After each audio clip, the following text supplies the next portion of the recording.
За дверима нехта або нешта сховалася. Хто ж там? Каб адчыніць дзверы, нам трэба здагадацца, што там такое.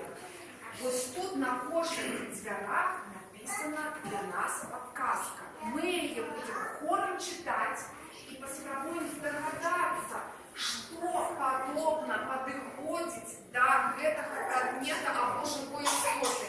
И там таксама можа быць або прадмет, або жывая нейкая істота, у тым ліку і чалавек. Давайте только домовимся, что кто хочет отказать, поднимая ручку, как мы не кричали все одразу. Спочатку дети отказывают, когда дети не смогут, то допомагають і дорослые, вядома. Той, хто отгадає, що сховалося за дверима, отримує картку, а потім ми підлічимо, хто більше за усіх відчинив дверей, той і отримає некий приз.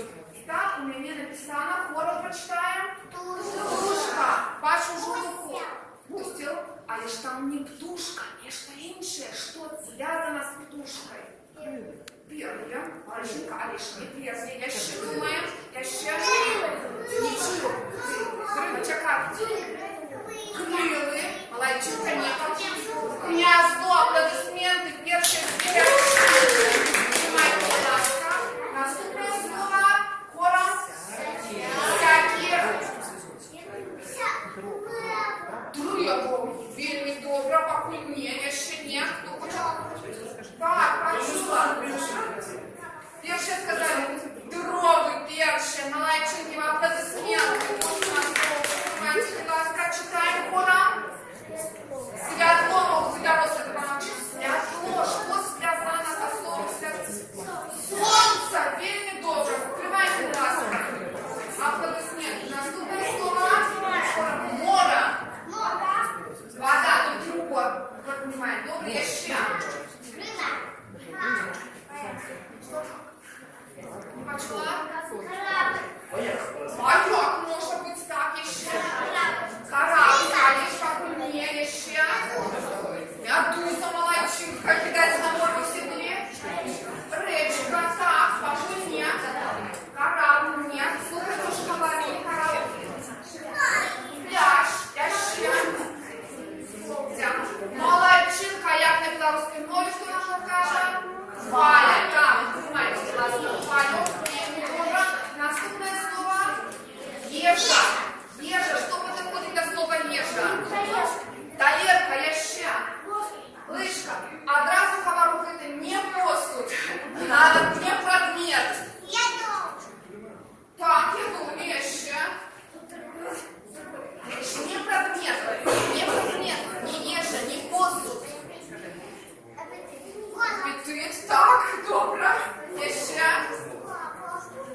Не может. Так, а на белорусской мове. Кухар, так, тримайте, будь ласка. Вельми добре. Наступне слово читаємо. Покупник. Покупник.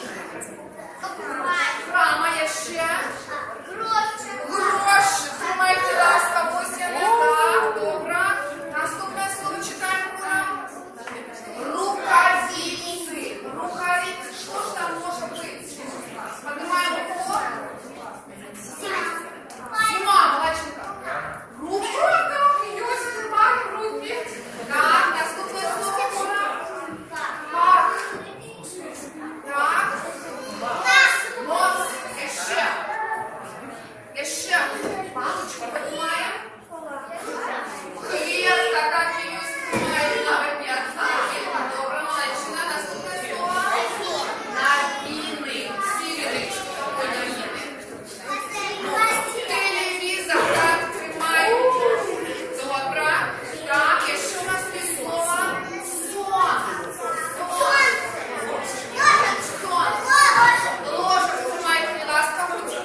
Ну,